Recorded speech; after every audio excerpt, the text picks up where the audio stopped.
So, random phrasal verbs today. Just lots of different phrasal verbs. I hope that by running through a lot of different phrasal verbs, you will start to see and sense and feel the different prepositions, what they can mean, what they can bring to the phrasal verb. It's a very dynamic part of the language. These are always, I think, not changing, but new ones always appearing and old ones are always disappearing of these phrasal verbs. So it's very dynamic, this part of the language, and you will find that they're used differently in different geographies. So in different places they certainly change. Okay, so let's run through some of these phrasal verbs. I felt like in the last class I just reeled off a lot of the phrasal verbs without taking you through them, and so I'll try to take you through a little more carefully this time, and I'll try and give you some examples each time. So let's start then. I think I've already done reel off, which is a list, and run through, which is when you go through something or take someone through something, explain something.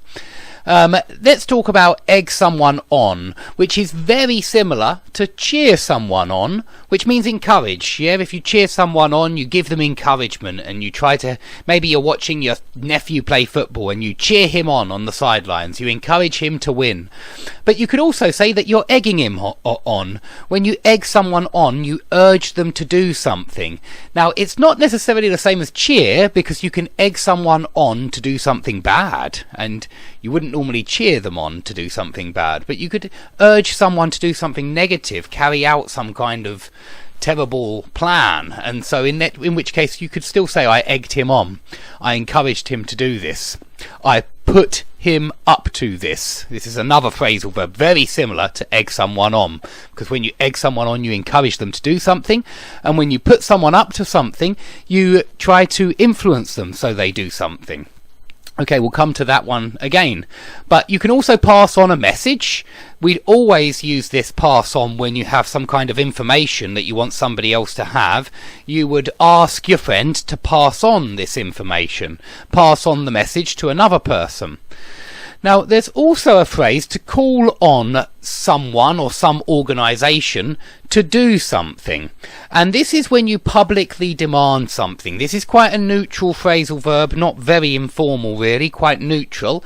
And you can perhaps call on the government, you can call on the government to reform the legal system. Perhaps call on the government to do something, call on the government to reform the legal system. Or you can call for legal reforms, and both of them mean this kind of publicly demand. And so you might see it in the newspaper when there are calls for reforms, or when people are calling on, it could be the legal system, it could be the government, or calling on the authorities usually to do something.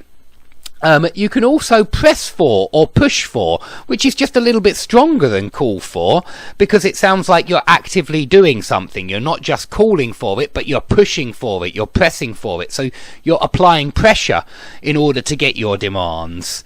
So you could say the people, the population, or the voters were pressing for equal rights, or whatever it was at the time. Now, a political party can stand for different policies. Here we mean be in favour of different policies. And so if you say that you stand for something, then it means you're in favour of those policies. If you say I stand for women's rights, it means you're in favour of perhaps better conditions for women, better rights for women. You can also say that the letters in NATO stand for North Atlantic Treaty Organization. So you can use them for acronyms as well, this stand for. Okay, let's carry on to take someone in. Remember that when you take someone in and they fall for your trick, if you remember fall for in the last lesson, if you take someone in, then you deceive them. And it's some kind of trick. They are taking you in, they are deceiving you, they are tricking you. Perhaps it's a financial trick, a scam, and they take you in and you lose a lot of money. If you rope someone in, this means you include someone in your plan or your team or your project, and it has the idea of you lasso them. It's like you've got a lasso and you rope them in, you throw your lasso around them and pull them into your plan or your scheme. So, for example, if I play football for a six-a-side team, and if we don't have a player, we have to rope someone else in. We have to find someone else there who's playing with us and say, can you play with us? Can you be our sixth player? We have to rope them in to our team. But it doesn't have to be a football team. It could be any project, any plan whatsoever.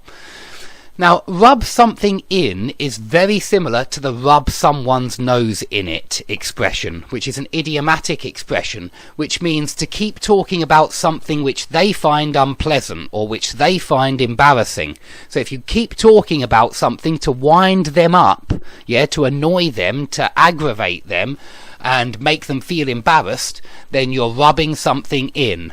I think kids very often do this, or certainly my kids do.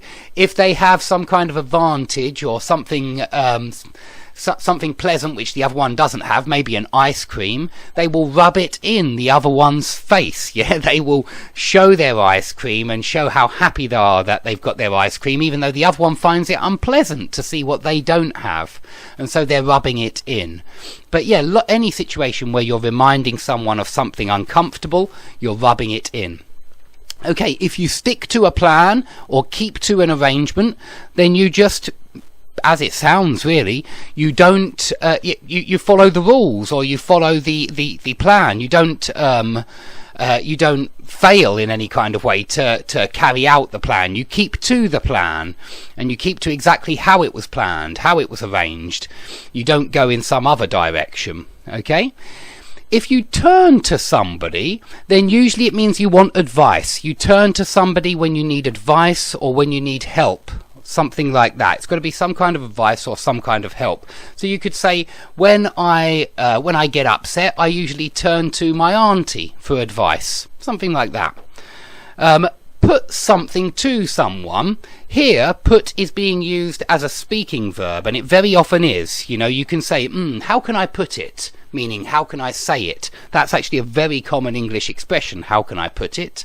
And if we're talking about formal situations like the court, a lawyer, I think, would very often say something like, I put it to you that, and what he means is, I say that, basically, or I say it like this, and what do you think? Is that correct? So I put it to you that is very often used for kind of I claim, just like that. I claim that.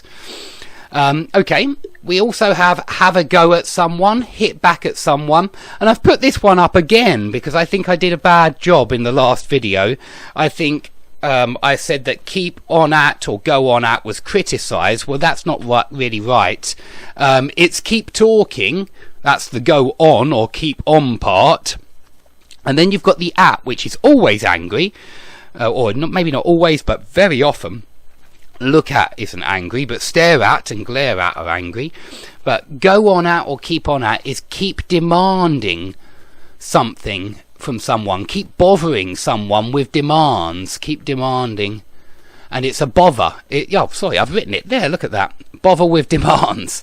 This is what keep or go on at actually means. It's not really criticize, it's when somebody keeps on at you to do something, and so some kind of demand. Perhaps you could say, my kids keep on at me to buy them an ice cream, something like that. Okay, if you have a go at someone, not fight, but shout at someone. That's what it sounds like. If you have a go at someone, you shout at them aggressively. It's more often used with shouting and screaming. But I put fight because it's aggressive. When you have a go at someone, it's aggressive. Fight would be more like lay into someone, where you're actually physically laying into them. Hit back at someone would be fight back. So please remember that these ats are very often aggressive.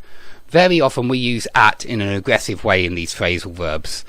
Okay, put someone up to something, it means influence someone. And it's when you try to make someone do something which maybe they don't want to do, maybe they do want to do it, but you influence them in order to do it. You make them do it. You put them up to it. So it's when you have some kind of power over someone that you can do this, because it's only when you can influence someone you can put them up to it. So it could be similar to egg someone on. It can be quite similar. If you live up to something, or if something lives up to your expectations, it reaches your expectations. If someone lives up to their reputation, it means then they act in a way which corresponds to their reputation. So if they have a good reputation and they live up to it, then they behave in a way which reaches that reputation. If you face up to something, it's normally to something difficult, and that's why I've written that there. You face up to a difficult situation, and that means that you turn and face it, and you're not going to run away from it. You're going to accept something difficult and face it. If you are up to going into work today, that means you're capable of going into work today. If you are up to serving in the military, that means you're capable of serving in the military. So again, it's about reaching some kind of point. To be up to something, it's to reach something. It's very, here it means to accept, to be able to accept, to be capable of accepting. And to stand up to someone, or to stand up to something, is to defend yourself against someone or something which is giving you a problem, and you decide to accept this problem and face this difficult problem. You stand up to them.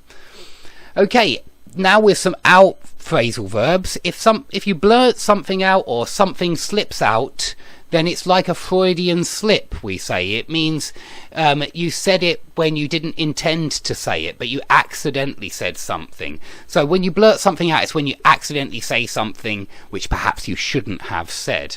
And we sometimes use slip out in exactly the same way. The words just slipped out. I didn't mean them to slip out, but they just slipped out. Now, the next phrasal verb you need to know if you ever go to England, because we say it all the time. Sort something out just means organise something, arrange something, or get something done.